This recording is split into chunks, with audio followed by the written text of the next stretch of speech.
Colonel Rob Maness has a lifelong record of providing dedicated service to this nation. Having worked his way up from the enlisted ranks to full colonel, he served our country for more than 32 years. He has served as a bomber squadron commander, bomb disposal technician, Joint Chiefs of Staff Operations Officer, assisted the National Security Team with the campaign plan for the global war on terrorism.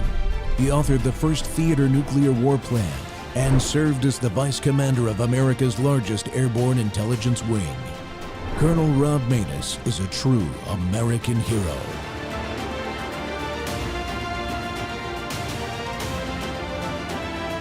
This is Rob Maness Live. Kamala will deliver a 1929-style depression. I will deliver low taxes, low regulations, low energy costs, low interest rates, low inflation, and the greatest economy in the history of the world, which is what we gave you before.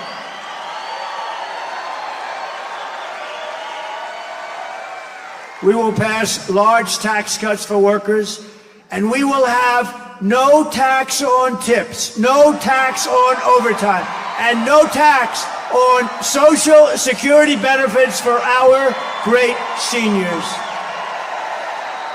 That's a big deal. The election's in 26 days. Let's go, folks. It's Truth Thursday, and the Rob Maness Show is live on Worldview Tube and our X Spaces simulcast. Well, less than a month remaining before Election Day, and the presidential race is painted as very tight by the corporate media, and we ought to be campaigning like we're 10 points behind, as you've heard me say before. This race is about the issues, and President Trump scores very high on most of them with all Americans. Republicans even still have a 2-point lead in their battle to maintain their narrow House majority, plus are maintaining a competitive Senate majority challenge race. But our continued teamwork in this presidential year is crucial because this year of 2024 is like no other. And we've got to give everything we have. And so the president gets a Republican Congress when he wins. The Republican Party is putting up a solid effort in facing legal issues to secure this election, unlike we've seen both at the national and state levels before, but we have to work even harder, folks. Well, my guest today is the new GOP state chairman for Mississippi, Mike Hurst. Mr. Hurst was the U.S. attorney for the Southern District of Mississippi from 2017 to 2021 in the first Trump administration and has over 20 years of experience before judges, juries, policymakers, handling some of the largest and most high-profile cases in Mississippi. Well, Mike, welcome to the Rob Maness Show, sir. Hope you're well. Thanks, Rob. Good to be here. Yeah, we're all busy running around the country in the states and the local areas trying to make sure that this win happens on November 5th, Mike. I hope you and your family are well, and you're not too tired yet. No, man. Like you said, 26 days to go, and then we can take a very brief breather and get right back at it. Yeah, well, I'd be remiss if I didn't give you a chance to lay out your vision for the state Republican Party real quick before we dive into the election itself. So what do you have planned for us moving into the future here? Well, all eyes in the state Republican Party right now are focused on November 5th. I mean, we have to get Donald J. Trump back in the White House. It's not just important for us as Mississippians, it's important for our future generations. Now, I have 6 kids at home, and, I can't think of anything more important for me as a father and me as a husband to do than to get President Trump back in the White House. So right now, all eyes are on November 5th. And after November 5th, we're gonna pivot. We're going to start growing the party. We're going to start building the infrastructure, doing the blocking and tackling that state parties are supposed to do, and making sure that our conservative values are upheld and that they're out there and they're being the people that have Republicans by their name are carrying the water for our conservative values. Absolutely. How do you see the presidential race? How is it playing out? Is it as you might expect, or is there something about this race that's different than what we've seen before in 2020? I don't think anybody could have expected what we're seeing in 2024. It's playing out now with 26 days to go as I expected. I'm still shocked that Kamala's handlers would allow her to go on live television, even in friendly audiences, and be interviewed. Because I think what we've seen over the last few days, whether it's the 60 Minutes interview, Steve Colbert, The View, when she is asked a question in a live format, she cannot give a straight, comprehensible answer. And I'm glad the American public is finally seeing that, because she talks about change, but as the President Trump stated in that debate, where have you been the last 3.5 years? We are in the mess we are because the Harris-Biden administration ran our country into the ditch. Oh, it sure did. I mean, when you look at the just the economic numbers that just came out, the CPI just came out. President Trump said, he used the phrase, "It's hotter than expected." Prices have increased since Harris took office, over 20%. Inflation, the year-over-year inflation rate's over 5%, as opposed to below 1%, really, at the end of the Trump administration.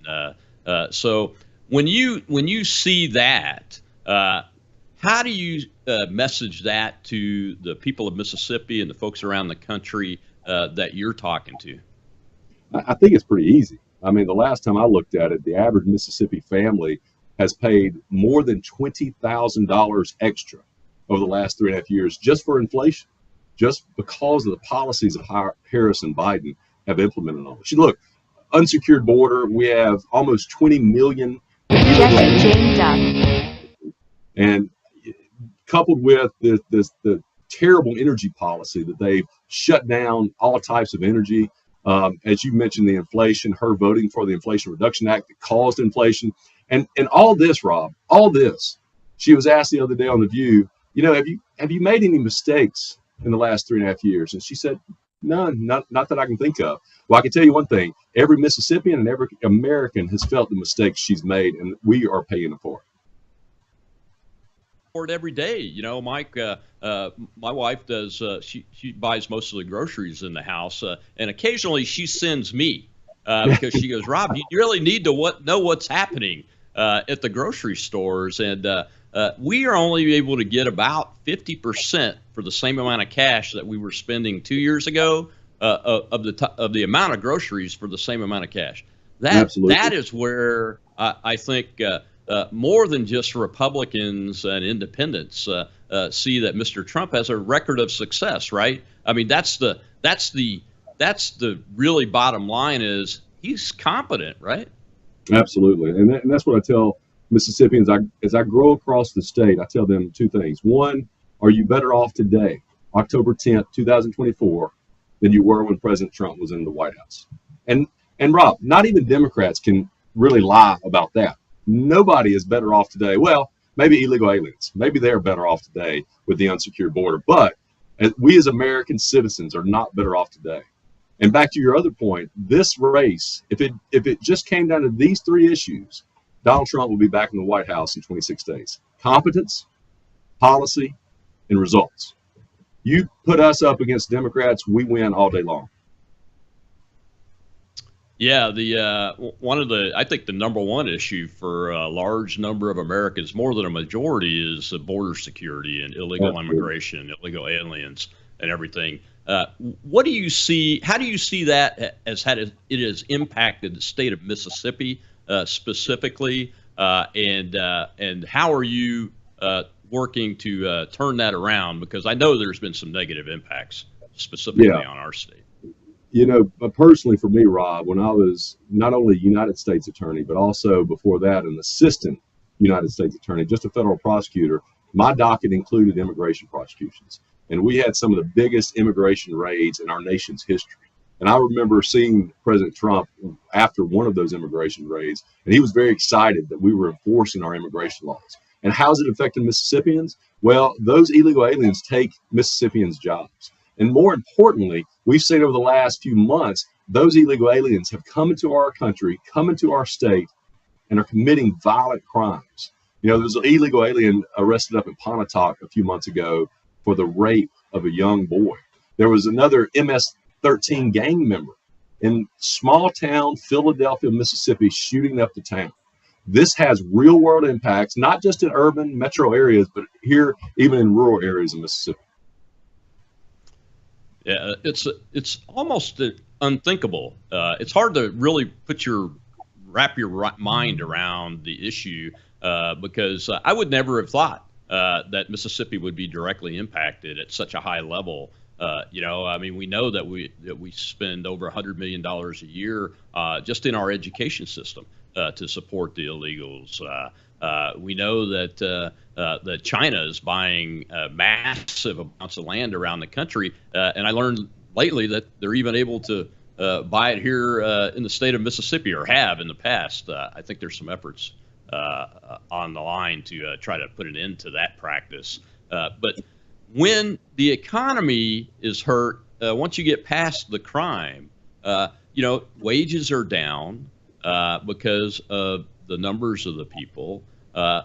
People are not able to get jobs that are citizens or legal residents of the country or the state. And that hurts us all, doesn't it? Absolutely. And, I think back to when I was United States Attorney and we would go to these naturalization ceremonies. These men and women who came to our country legally. I mean, we are a melting pot. We are a nation of immigrants. But what I said when I was U.S. Attorney, when we did those raids, yes, we are a nation of immigrants. But first and foremost, we are a nation of laws. And those men and women came to this country. They followed the law. They learned our culture, our society. They had to pass a test. They do all these things, and they are sworn in as American citizens. And for individuals to come across our border and to violate our laws and just completely disrespect our country. I think about those men and women who have come here legally and they've done it the right way. And we as Americans should be standing up for them and that legal immigration and against all this illegal immigration. Yeah, I'm glad you shared that story. One of the highest honors I had in my Air Force career was presiding over a ceremony swearing in new citizens myself. It's incredible. It's a fantastic experience. And those citizens are the ones, I would just point out for the audience, I know Mike knows this, but they're the ones that are most adamantly opposed to these massive numbers of illegals being brought into this country under surreptitious circumstances, by the way, by our own United States government. Well, sir, a lot of people ask me every day, I get this question, how can we help? We're not a swing state here in Mississippi. What is your team messaging to the grassroots voters in the Republican Party, independents, on how we can help get this election won on November 5th? So as I go around the state and I talk to folks, people all around Mississippi want to help out. And some want to help out locally. Maybe there's not a race in their area, but we do have competitive races in Mississippi this year, especially I would point out our judicial races. We have very important Mississippi Supreme Court races that are neck and neck. And it really comes down to, are we going to put conservatives on the bench or are we going to put liberal judicial activists on the bench? So a lot of people in Mississippi want to help out. And we in the Mississippi Republican Party have started a program called Mobilize the Vote. And all that means is we are going to be the facilitator. We are going to coordinate those individuals who want to travel throughout the state and help campaigns and make sure we get conservatives in these positions. The second part of Mobilize the Vote is for those individuals who have told me, hey, I really want to help President Trump get in office. We want to go to battleground states. So right now we're working with individuals who want to go to battleground states, coordinated with RNC, Turning Point USA, the state parties of other states. And we are preparing to send people to Georgia, to North Carolina, to battleground states that need our help the most. So right now, that's what we at the Mississippi Republican Party are doing to make sure we mobilize the vote. Oh, that is great news to hear, Mike, because helping in those states on the ground, I think is the main thing. I have Absolutely. A PAC called Gator PAC. Yeah, Gator PAC supporting the Pennsylvania ballot chase operations. We give over $50,000 to them already out of our system. And that's because they're so incredibly important. When we come back from this break, I want to get into a discussion about why giving President Trump a Republican Congress is so important, not just to the people of the country, but actually right here in the state of Mississippi, too. So we'll be right back with GOP Chairman of Mississippi, Mike Hurst, here on The Rob Maness Show.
Biden. But the fact of the matter is, you look at the national polling, the generic congressional ballot choice for U.S. House. Look at this. CNN poll, +2 Republican. Wall Street Journal poll, +3 Republican. Monmouth University poll, +3 Republican. Yeah, Joe Biden may be in slightly worse shape in these particular polls, but the fact is, when Biden's down 4, 5, 6 points in these polls, you can only run so far ahead of Joe Biden. At this particular point, at least in the race for the House, it does seem like Republicans are ahead because Donald Trump is so far ahead. What's the Senate landscape? Yeah, what's the Senate landscape? I mean, take a look here. GOP needs just a gain of 1 for control if Trump wins. And their path is extremely clear because their best chance for a pickup opportunity is in West Virginia. That's a very likely GOP win with Joe Manchin retiring. And the best Dem pickup chance, perhaps to reverse that so the GOP doesn't gain a net gain of at least 1, is Texas. But that's still a likely GOP win. So the fact is, if Donald Trump wins this election, the race for the Senate, for all intents and purposes in my mind, is over. One of the things I have heard from Democrats running for Congress is, okay, if President Biden's not doing well, what we'll say is it makes it all that much more important to elect a Democratic House and a Democratic Senate. Maybe they can gain support that way. But does it work like that, split tickets anymore? It really doesn't. Let's go back since 2000. Same party won presidency and Congress. Yes, 5 times. No was just 1 time in 2012, the House that year. But the House popular vote that year actually went Democratic, even though Republicans maintained control of the House. So the fact is, 5 out of 6 times, that's not good math. And let's just take a look at the Senate here. Senate and presidential races in 2016 and 2020. States that voted the same way in both, 68. States that voted for a different party, just 1. That was Maine back in 2020. The fact is, straight ticket voting is the way of the land these days. The idea that Democrats down ballot could somehow outrun Joe Biden to such a great extent to win control in the House or maintain control in the Senate, that seems to me to be an unlikely proposition. That is a pretty stark number. Yeah, right? those are pretty clear numbers, John. Harriet, thank you very much.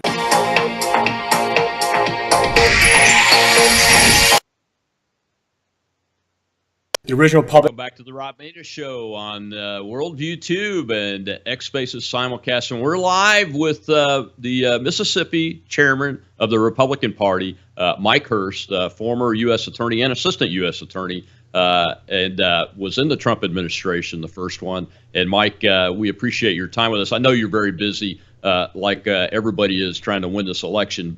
But this time is very important for folks to hear from a state leader in the Republican Party. In this segment, I really want to talk about the importance of Congress. And that clip was from July, okay? And we're still able in the House to have a +2 advantage for the Republicans, which I think is pretty incredible considering all of the media propaganda that's been pushed around about Kamala Harris and how she came into the race and everything. I mean, they really just don't say anything negative about her, even though the negatives are all over the place. You know, so you know, the importance of Donald Trump having a Republican Congress, I can't say it enough. How does it look here in Mississippi in those congressional races for the House? And then we'll go to the Senate next. Yeah, no, I think I agree with you, Rob. We cannot overstress how important it is that we win both the House and the Senate for Donald Trump. You know, back when Trump first got elected in 2016, we had both the House and Senate, and he was able to push through tax cuts. He was able to push through judges. And right now, we are all benefiting from what he did in those short 4 years. We're still benefiting in 2024. So, yeah, I can't stress enough to your audience how you have to do everything, wherever you are throughout this country, to make sure we elect conservatives in both the House and the Senate. How are you messaging that to the people of Mississippi and grassroots voters that you talk to around the country? Yeah, well, fortunately, here in Mississippi, our folks are conservative, so they know what to do. We have 3 of the 4 congressional seats are conservatives. We have both our United States Senate seats are conservative. So I have no problem with what we're messaging to the people of Mississippi. What I would like to do more is have those Mississippians talk about how great it is in our state and how great other states can be if they adopt conservative policies and they elect conservative officials.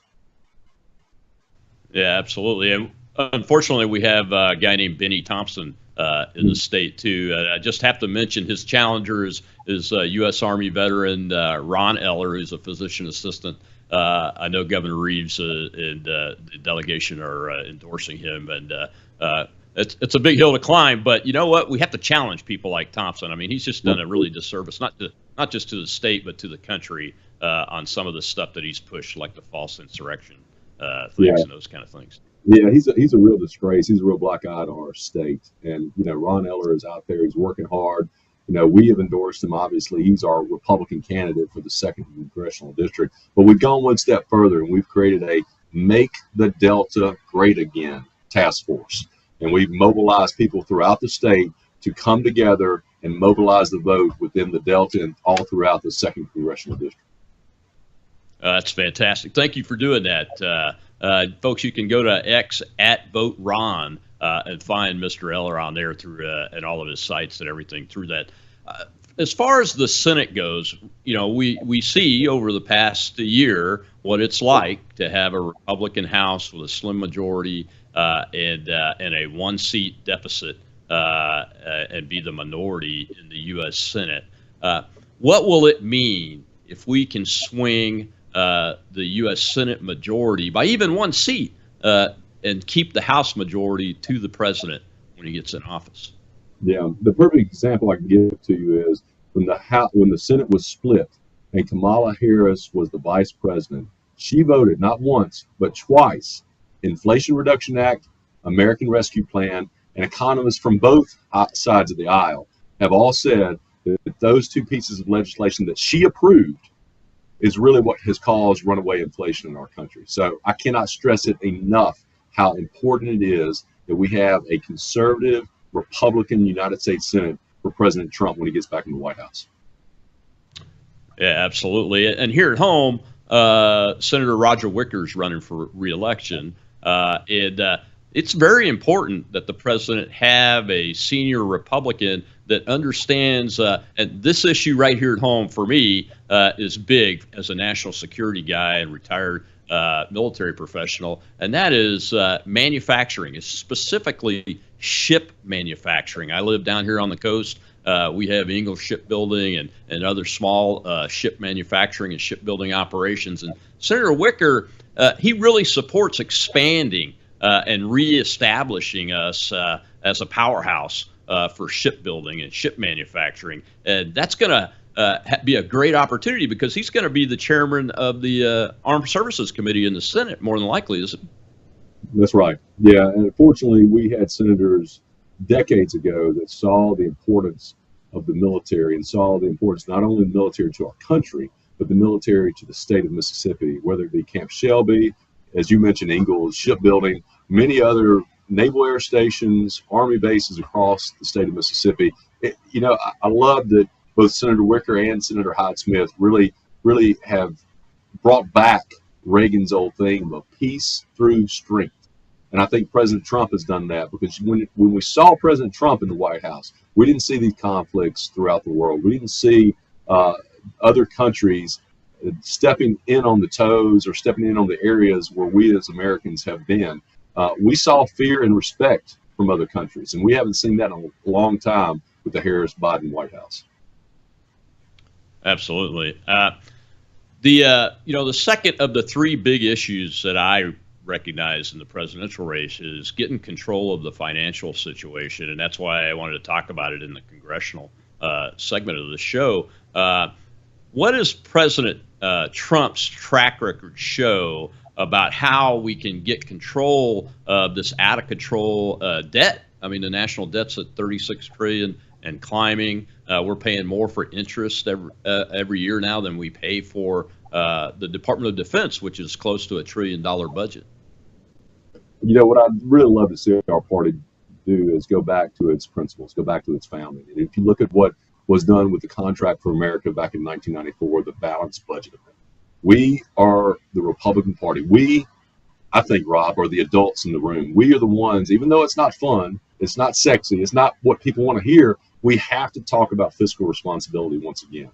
And while I am in favor of tax cuts all day long because I believe Americans know how best to spend their own money, we also have to make sure the government is not getting so much money in a blank credit card because, at the end of the day, your grandkids or my grandkids are the ones going to be saddled with that debt.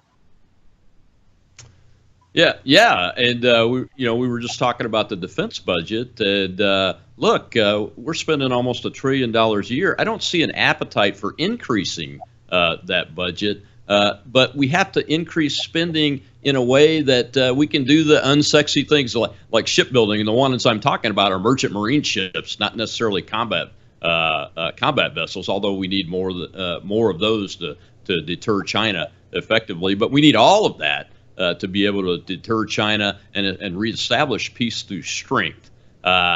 So will we be able to look at these budgets without getting into the emotional, like you said, get back to our principles and get out of the emotional aspects of some of these fights, like the defense budget? It can be an emotional one at times. But we really got to look at where we can make some cuts there so we can increase where we need to reestablish peace through strength, right? Absolutely. I think, in my mind, the first responsibility of government is to protect its citizens. And so that has to be priority number one, whether it is the military, whether it's law enforcement, that has to be what the government has to do, number one. Everything else is second to protection and security of our people. And so, yeah, there has to be a reconfiguring, a rebalancing, if you will, of the priorities our nation has. And I think President Trump will bring that to the table. Yeah, I think he's shown that he has that ability to do that, and he's competent at it. One of the other things I wanted to ask you about, Mike, in this section is you have some people, and I hear it on the ground. I don't know if you get the opportunity to hear this, but folks go, well, I don't know that I want to vote for so-and-so. I'm an ardent Trump supporter. And the things that you and I have just been talking about, my intention with these questions was to give us an opportunity to have that discussion because, there's times when we should fight each other in the Republican Party, right? In the primary season and after a general election maybe, and have debates and those kind of things. But not right now. We need everybody on board, all oars in the water and row in the same direction. Just wanted to give you an opportunity to make your pitch for that, the way you talk about it with Mississippi voters. One correction I would make to your statement is I don't believe we as Republicans should fight one another. I really believe in Reagan's 11th commandment that we should not talk ill of one another. That being said, I think we should absolutely debate one another. I think we should absolutely discuss the issues because at the end of the day, if we are talking policy, if we are talking conservatism, if we are talking preserving the values and the principles that we believe as Republicans, I think that the best rises to the top. And I think by iron sharpening iron, I think we make each other better when we do that. Absolutely. Just to clarify, I was using fight and debate synonymously. I got you. I don't like fight. So I should have said debate on both sides of my question. Hey, I'm a lawyer. You don't want to parse the words, okay? So I know, and I'm just an operator that used to blow things up for a living. So I can be a little bit hand-fisted every once in a while. Well, we got to take another break. When we come back, though, since you are a lawyer and you have so much experience, I just want to have a discussion about the lawfare that's going on, but not just that, but dive into some of the details about what we're seeing from the RNC level on the legal team that they have that is in action right now and taking care of business to secure this election. And we have a great opportunity with the Mississippi State Chairman of the GOP, Mike Hurst, to have that discussion. We'll be right back on the Rob Maness Show.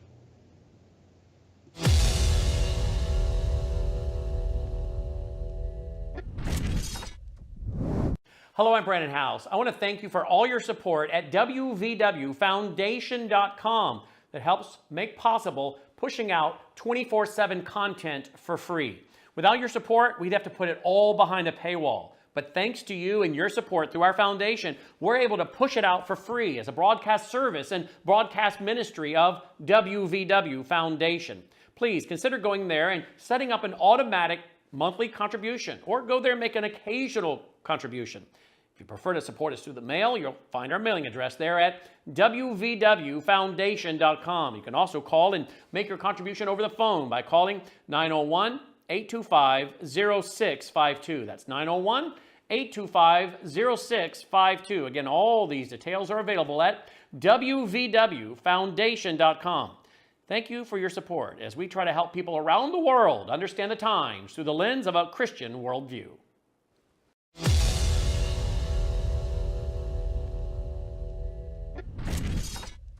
The original public meaning of the day of election is at the time of enactment meant the day that voters expressed their choice and made it known to officials.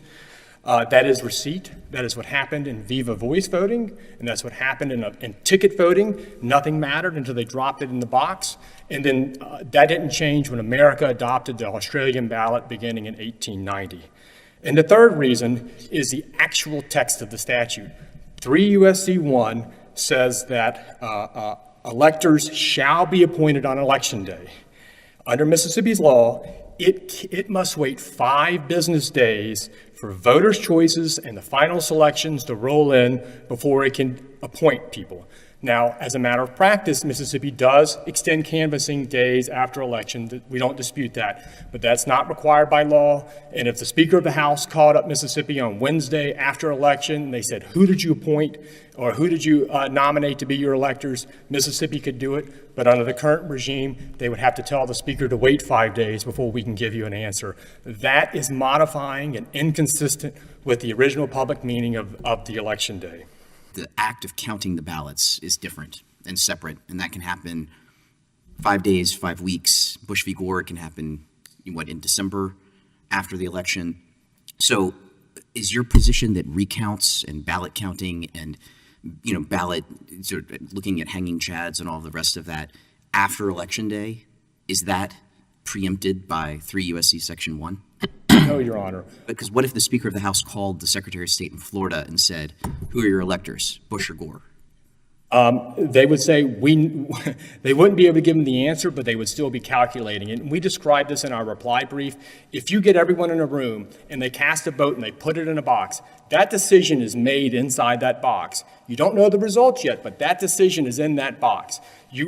As it stands now, you have to wait 5 more days for decisions to come into that box, and you can't make that decision. So the complexities and the difficulties in certifying and calculating the election can slow down the process, but that is not when an election occurs. An election occurs when a voter expresses their choice. They make it known and communicate it to election officials by a given time, and the given time is on or before Election Day. That's what reconciles the absentee voting and early voting, because they can do it before, but they can't extend it after. Russell Nobel from Judicial Watch again. I want to do some drive-bys on a couple of things that have been brought up to the court. RNC versus DNC. That is a case about federal primary. It does not apply to U.S.C. 7, 3 U.S.C. 1, or 2 U.S.C. 1. I'm not saying the court needs to ignore it, but in that context, the Supreme Court was not looking at how the term election or election day was applied in those statutes. It has very little relevance to the actual text of the statute in question here, no more so than a state election would be relevant to the election day statutes. We don't need a textual conflict. We have a textual conflict. 3 U.S.C. 1 requires them to appoint electors by election day. They are fundamentally unable to. It is inconsistent. Welcome back to the Rob Maness Show. It's Truth Thursday, and we're talking elections and the election with the state chairman of the Mississippi Republican Party and former U.S. Attorney and Assistant U.S. Attorney Mike Hurst. And Mike, that was a little clip from oral arguments during a case about Mississippi's law that says you have to take 5 days in order to before you can announce, essentially. And I think Russ Noble did a great job in that clip there presenting what Judicial Watch is talking about.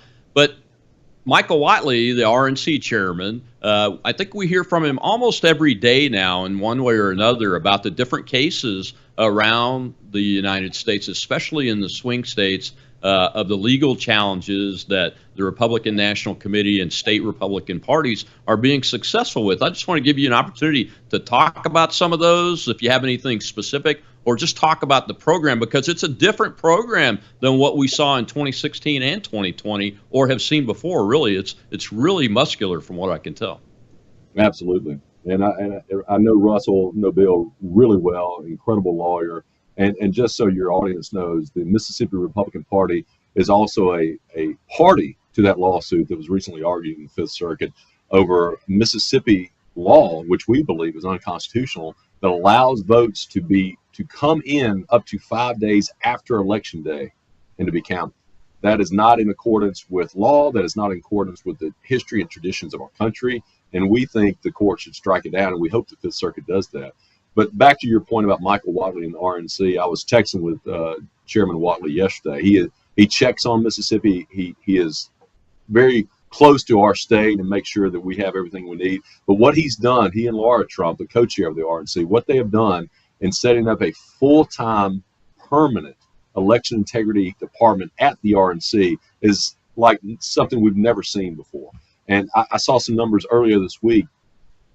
As of Monday, I believe it was, there were the RNC had recruited over 220,000 volunteers for this campaign. But in my mind, more importantly, they had recruited more than 5,000 lawyers to help out on Election Day and leading up to Election Day for election integrity. So we're taking that same model here in the state of Mississippi. We are employing our county chairs not only do poll workers, but also poll watchers and also lawyers to be on standby for those types of issues.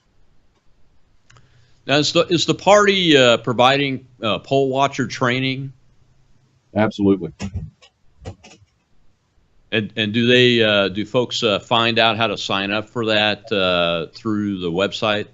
Yeah, if folks want to be, if they want to participate and be trained to be a poll watcher, all they have to do is contact our office here in Jackson. We'll get them set up. We've got a number of trainings already scheduled on the calendar for the next few weeks. And we want to make sure that in every county, in every difficult or challenging precinct, that we have a Republican poll watcher there to make sure that people follow the law. Yeah.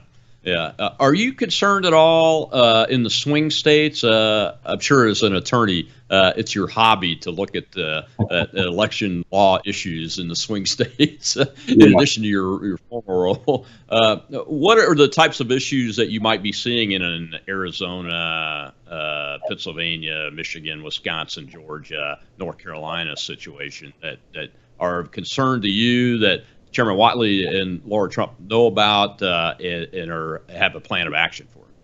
Yeah, the good thing that I've been seeing lately are the wins that the RNC election integrity program and the department has been getting in those states, especially the battleground states. I mean, it can run all the gamut, Rob. I mean, from absentee ballots to early voting. I mean, there are a lot of issues, and frankly, there are a lot of Democrats playing fast and loose with the law out there. And so to have those lawyers on standby, to have those lawyers in the precincts on election day, to make sure that people are following the law, whether it's absentee ballots, early voting, or voting on the day of the election, we've got to have that in place so that we make sure that the vote is secure. Well, thank you for answering that. Folks are worried about that. That is one of the, besides the policy issues, the big three, border security, the finance issue, and then ending the endless war policy and go back to peace through strength. This election security, election integrity, and the desire to put confidence back in our system is really high. I hear about it every time I talk to someone about politics. It always goes back to that. Well, sir, we've got a live audience, and I do let them ask a question. We've got a hand up over there. I'm going to go to my host, Shell, and go ahead and let's take that question. Go ahead, Shell. We have Cajun ladies, sir. Yeah, thank you, Shell. Thank you, Colonel Maness. I appreciate it for everything that y'all do every day. Thank you.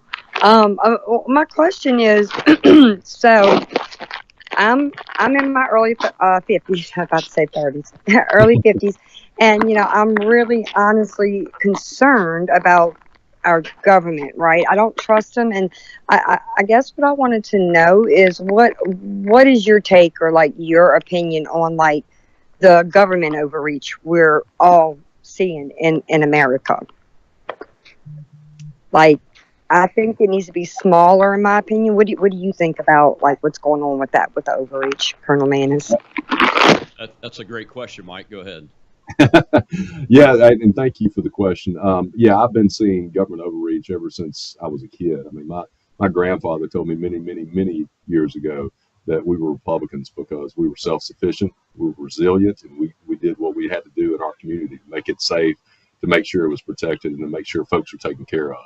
And that's kind of the values I brought to this. I brought to when I was U.S. Attorney. I mean, a lot of times when you're the United States Attorney, when you are, especially in the Trump administration, we were the last line of defense. And almost every single law enforcement officer and agent we dealt with were good, hardworking individuals. But at the end of the day, if the case was not right, if we didn't have the evidence to prove beyond a reasonable doubt, then it was our job as employees of the government not to bring that case. And if more individuals in government took that approach, that they are the last line of defense, that they should not allow, federal overreach and government creep to come in, if they would stop that at the door, then I think all of our lives would be much better. So, yeah, I think your suspicion and your fear of overreach is warranted. And I think the only way we stop it is if we citizens stand up and speak out against it. Yeah, and you mentioned going back to our principles when we were talking about getting the financial situation under control. And one of our principles as Republicans is limited government. And it's really an American principle, right, Mike? I mean, that's why I'm for reducing government. I just wanted to get your thoughts on, one of the qualities that, personal qualities that Mr. Trump has is his innate ability to recognize a tool or a lever that he could use to do something like disrupt the bureaucracy and make it better or more efficient or smaller. What do you think about him putting Elon Musk in charge of the government reduction and bringing the numbers down? And that is exactly what the Cajun lady was asking about.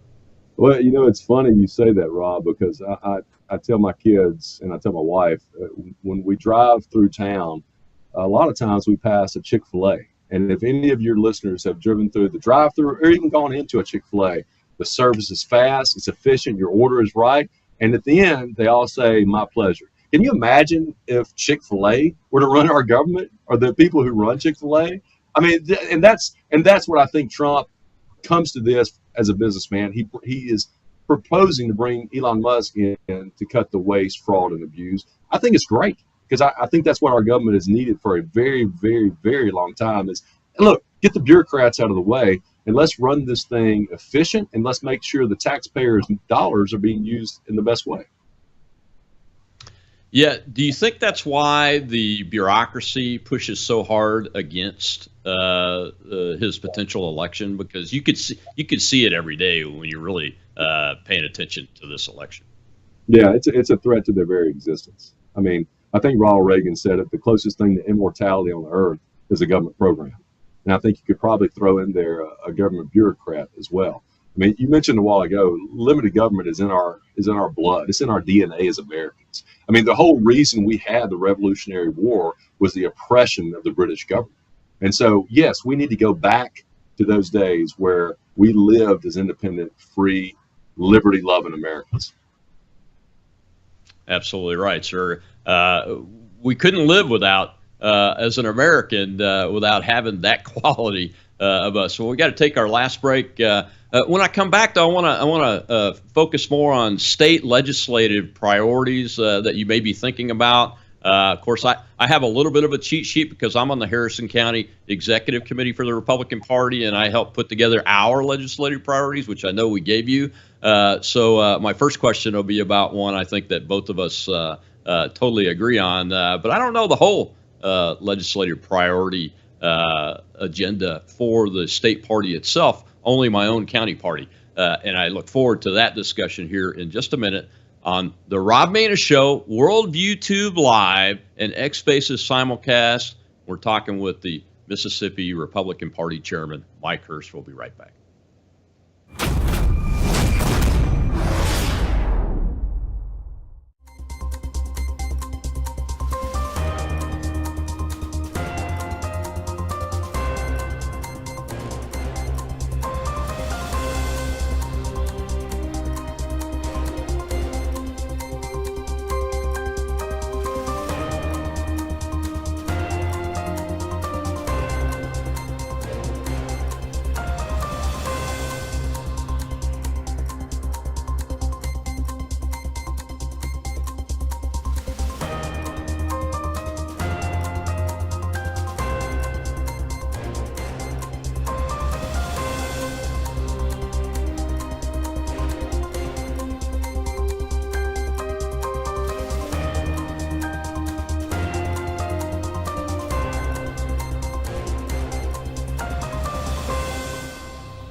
Since January of 2021, Governor Stitt's office says election officials have removed 453,000 names from the rolls. That breaks down to 97,000 deceased voters, 5,600 felons, 15,000 duplicate registrations, and 195,000 who were removed because they failed to verify their address. Over the last 3 years, officials have also removed 144,000 voters who moved out of state.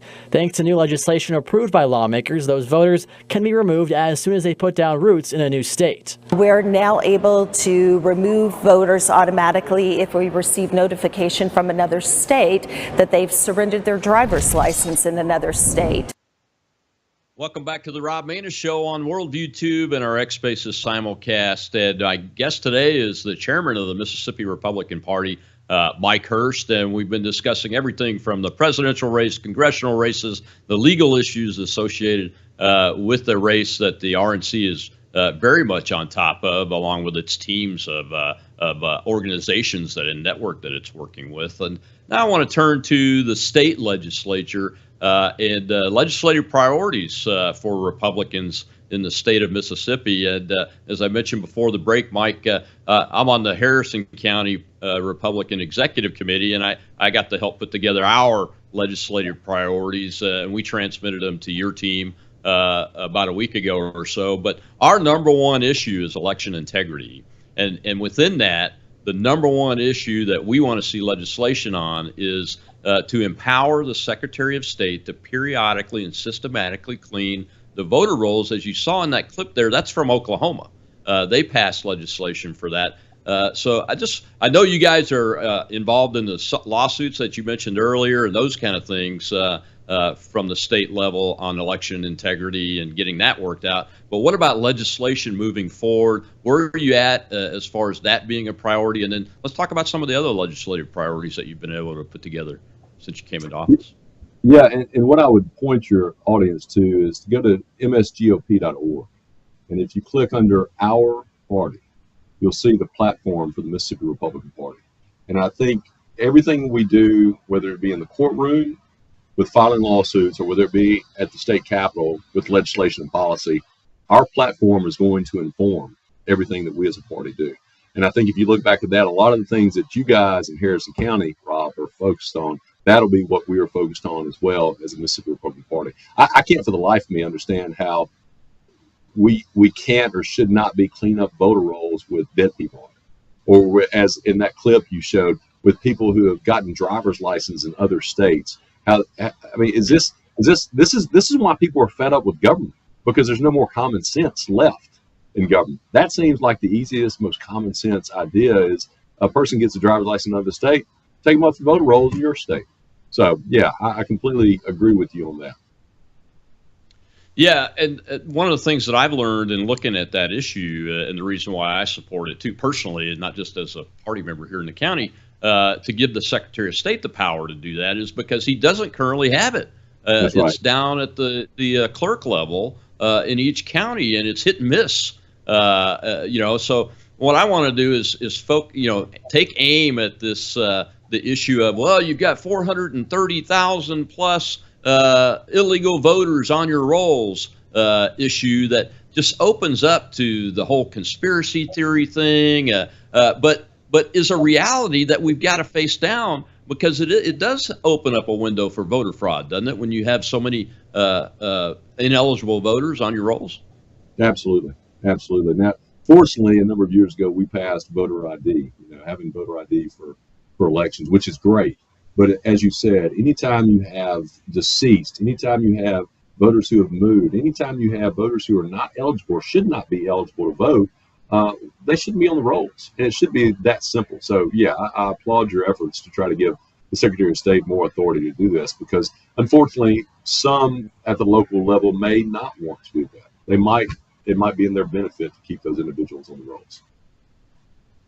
Yeah, that's unfortunate. Well, you brought up the next question I had. That's not necessarily voter ID, but how do we prevent in our state a non-citizen from registering to vote? Because, you can register to vote at driver's license offices, but I don't remember being asked for a birth certificate. And I get that question a lot.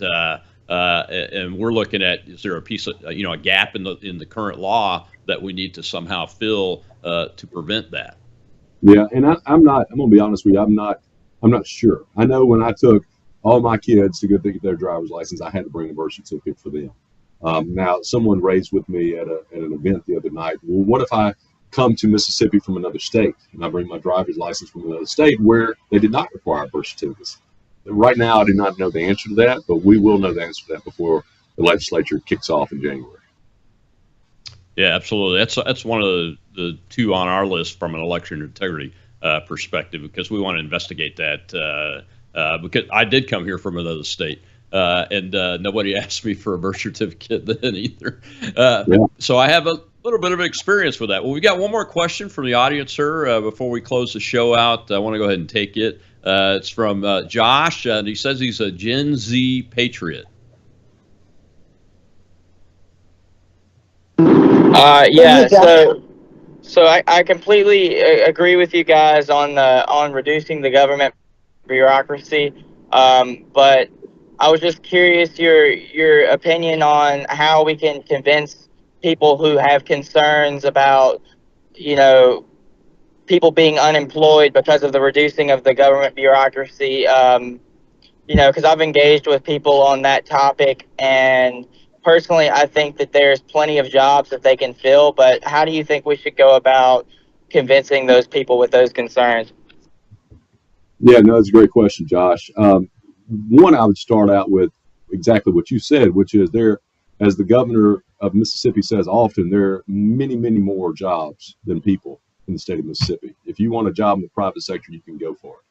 The second thing I would say is, as Mike Hurst, I would never, ever rely on the government for my employment or my sustenance. I mean, I think that's one reason we as America has fallen down, and where we are today is because we have become so dependent, and I would argue over dependent on the government. So I would just stress to the Gen Zers and the younger generation, don't take my word for it.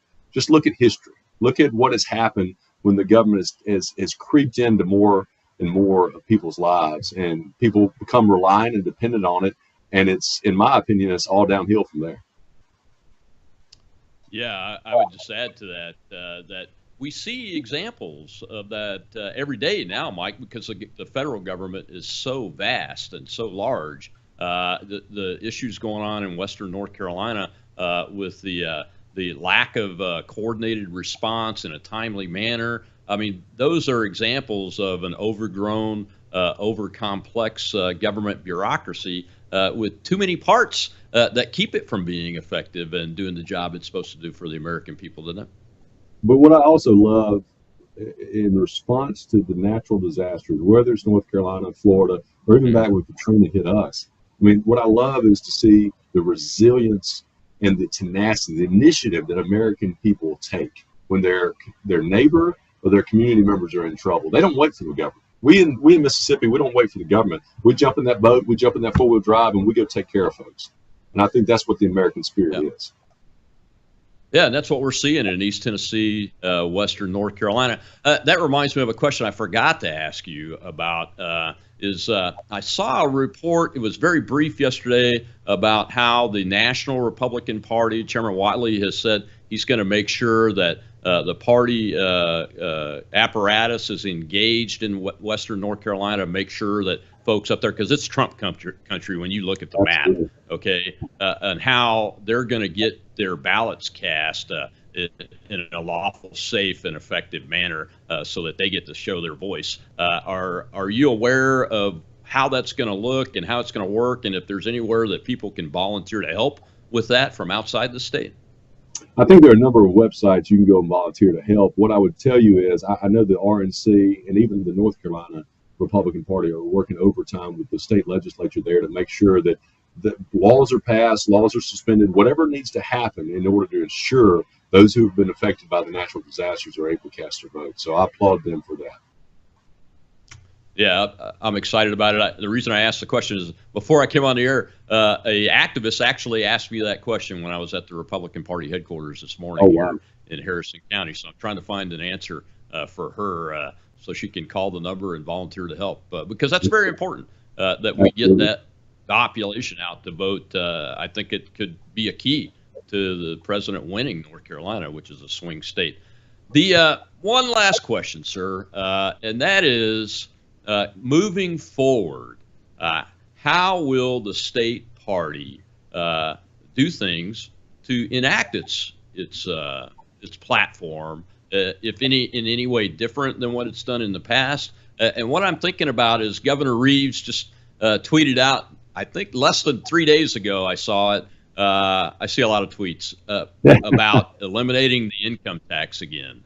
And I know he's on board. I know it's part of our party platform to get taxes as low as humanly possible. So I just want to give you an opportunity before we close the show out to talk about that long-term view after the election, and how the state legislature and the party and the governor's office can work together to achieve our platform goals. Absolutely. What you will be seeing, and your audience will be seeing over the next number of months, and hopefully over the next number of years, is a party that's more engaged, that's more energized. We anticipate really staffing up, not just for the legislature that's coming up, but really for elections. I mean, that's why we're here. We're here to recruit, help, and elect Republicans to various positions throughout our state and throughout our country. And so what you'll see is, I think, hand in glove with other conservative activists trying to implement our party's platform to try to remind legislators why they are Republicans and remind them of our principles and values we stand for. Because at the end of the day,